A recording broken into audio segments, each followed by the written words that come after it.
everybody wants to get united. Like, what we gotta do is meet everybody on 149th Street at the bench. There is one fundamental in graffiti that most graffiti artists don't really explore all too much, and that's gonna be what I teach you guys in today's video as we take a look at Musa's work. I hope I'm pronouncing that properly, I'm probably not, but this is something that they utilize a bunch, and that is letter name positioning. More so letter positioning as opposed to name positioning, but we'll get into that. So letter name positioning essentially is exactly what it sounds like, right? It's not only the positioning of your individual letters, but it's also the positioning of your overall name. Now Musa here tends to go ahead and position their name pretty horizontally like most graffiti artists, but where they change things up is how they position individual letters. And this is really where the magic happens. This is the part that gives so much style and so much flavor to their work. And we get to see that in this piece right here. Now this is where the letters are in their piece, and if we check out how these letters are done, you'll begin to notice something a little bit strange. You see, if we break this down like any other normal piece of graffiti, you have the cap height up here, you have the mean line right about here, and then you have the base line right there. Now these three lines indicate the top, the middle, and the bottom of your letters. Stuff that we've all learned in basic print font back in elementary school. But you'll notice the U doesn't really abide by this. The U ends all the way up here, just underneath the mean line. And while sure, yes, the S technically ends there, it does have this little star right up there, which kind of helps to fill in this negative space otherwise. Now typically, most graffiti artists would run into a massive issue here where a lot of their fundamentals end up becoming distorted as a result of this kind of positioning. Letter name weight would take a huge hit, negative space management would go down the drain, and as a result, flow would go along with it. But the way the M holds the U up helps to add flow back into the letter, because if we were to project and draw through the rest of the structure for the U, we would see that the U projects right here, meaning the U and the M have a bit of a shared edge right along that line, helping bump up flow. Not only that, but this line of the M and this line of the U helps line uniformity and similarity, so that's already two big benefits that we've gotten from the U being positioned where it is. But that's not all they're gonna have to do in order to make this work. If that's all they had, this would still fundamentally be incorrect and fail. So what other fundamental structural things are there about this U that help it function properly?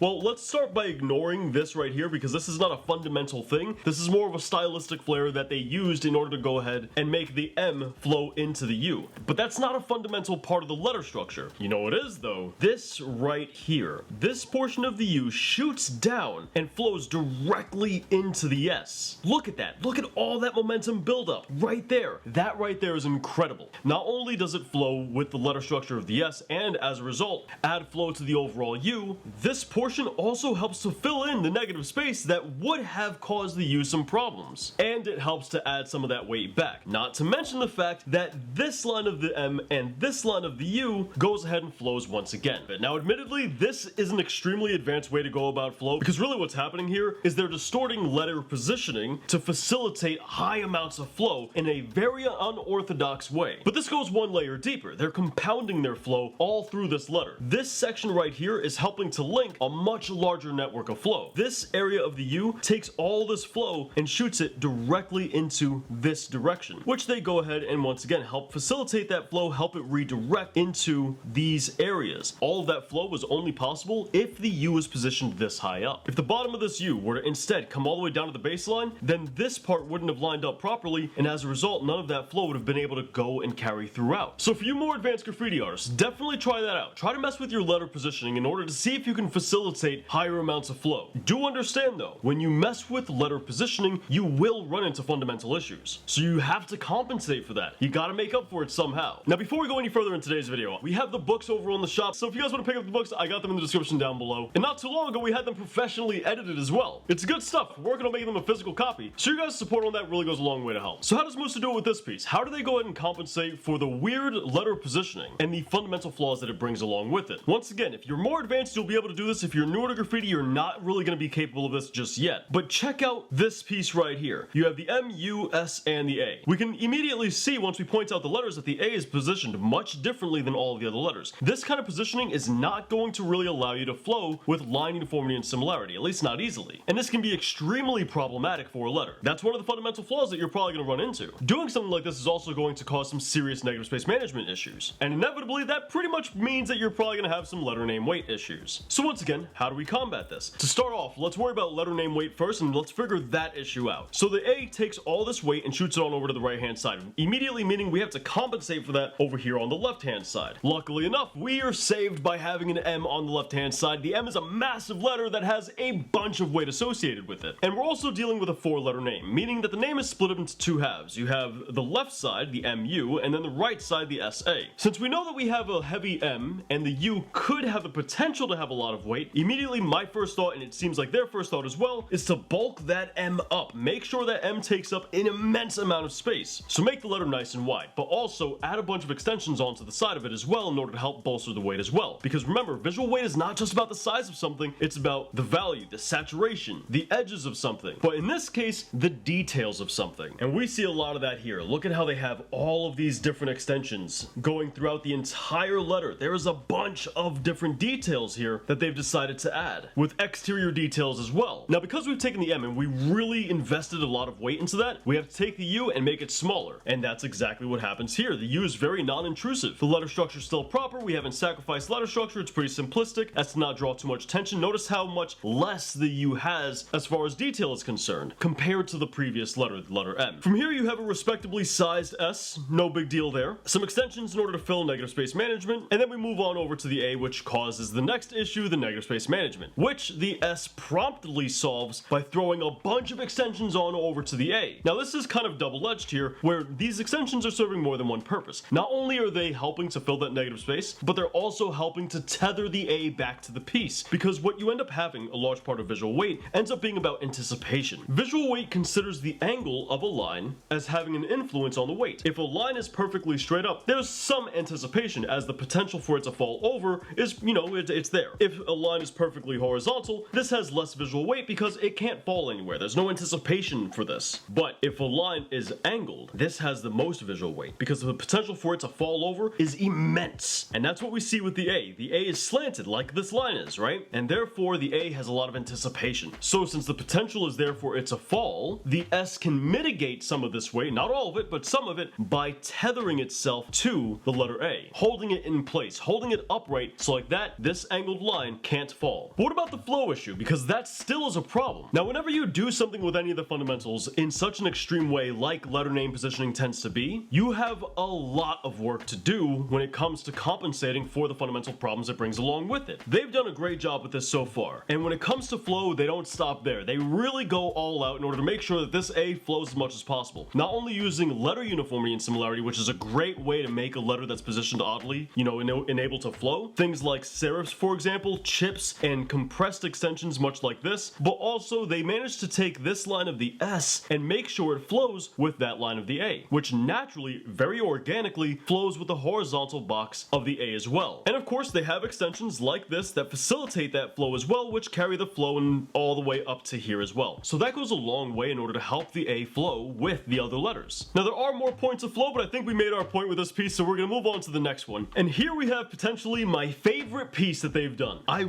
really love this one, particularly for the lesson that we're learning here, letter positioning, and how they managed to work this in, because they definitely messed with it here. So if we check out the letters here, we'll see once again that the A is definitely the kind of black sheep in the mix here. This is not the average way to go ahead and position a letter. They pretty much threw it over on its side. It's practically calling life alert right now as we speak. And just like all the previous pieces, this causes a lot of fundamental issues. And you know what? Let's kind of spend a second on that, right? Whenever you have one fundamental that you exaggerate to any degree, there's always a domino effect. Always. Regardless of what art form you're doing, it doesn't matter if you're doing landscape. If you mess with a fundamental, it's going to affect all of the other fundamentals. Oftentimes, this degrades the other fundamentals, and a skilled professional level artist will compensate for that to some way. This is the whole game of style. This is how style functions in any art form. You exaggerate one fundamental, you compensate the others. It's a balancing act. So when it comes to letter positioning, it allows you the ability in order to really compensate and go all in on certain fundamentals, depending on the way you go about it. As we saw in the first piece, they were able to use letter positioning in order to really increase flow. On the other hand, in some of the other pieces, the letter positioning completely destroyed flow and they had to compensate for that in order to bring it back to a stable condition. So this is very situation based how you go about it. And in this piece right here, letter positioning allowed them to blow flow out of the water, but it really messed with letter name weight and negative space management. So let's check this out. We can see their A is positioned all the way through here. Look at that. Look at how the A stretches here. You might think it ends right there, but no, it extends past the S and actually connects to the very bottom of it. Now she's standing in front of it, so we can't see that actual connecting point, but if we project the lines, we can see this goes here, we can see that this line continues down, and as a result they would intersect right about there. So the A ends up adopting this very circular circular flow where it comes through there, which is great for momentum. The problem is they don't build into the momentum at all in this piece. However, it does connect the A to actual letter structure. The point here being they need to now justify that. They need to compensate for that in some way, because this right here distorts the A's structure as it positions and throws the entire A to a right lean. So how do they compensate for that? Well, they gotta make it flow. Luckily for them, they go about this in like the most brilliant and smooth way possible. They take the S, swing it on over this way, and then have it flow directly into the A right there. That's seamless. It's absolutely seamless. It's gorgeous the way they went about it. Now, that would typically create a tangent. A tangent describes how two lines or two objects interact, which typically results in those two things becoming flatter. So now they gotta fix that problem. And, well, luckily enough for them, they handle that very brilliantly as well by turning the outline of the S white and then turning the outline of the A red. That differentiates these two lines and separates them from one another, which helps them not become a tangent. But that's not even it. How else can they flow this, right? Because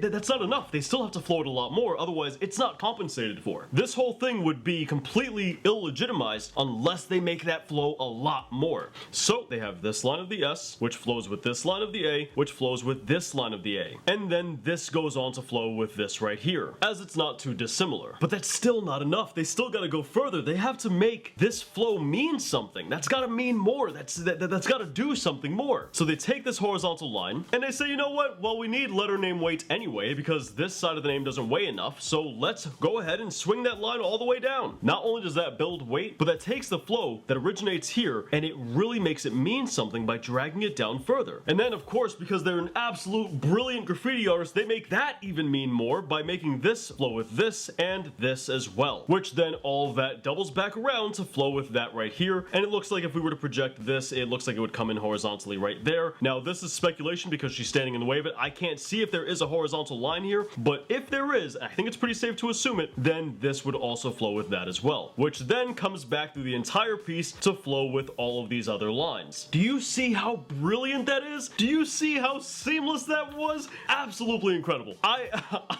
don't have any other words other than I am flabbergasted at how they managed to work that in there. They did a phenomenal job with this piece. I do have to say though, I do gotta point this out because I know you guys will point it out, you guys are very observant, but the left side of the name over here still weighs a reasonable amount more than the right side, so they didn't completely solve the letter weight issue, but that's alright. That's completely fine. It's still an amazing piece. That doesn't mean it's trash. That doesn't mean it's garbage. It's still incredible and they did a phenomenal job. Some of you guys might hear me say that and go, oh well, they could have just made the A bigger, and that really wouldn't have worked. Making the A bigger would only go ahead and exaggerate the negative space management issue. So they would have had to have solved the issue with more exterior details, more extensions, things of that sort in order to build the weight on this side a little bit more. Either way, they did a phenomenal job. Let me know what you guys think in the comments down below. But dudes, if you're new here and you want to learn more about graffiti, check out the best how to do graffiti tutorials right up here. And here on the bottom, you can check out just some more graffiti content. With that said, I'll catch you guys back here next week. Thanks for watching.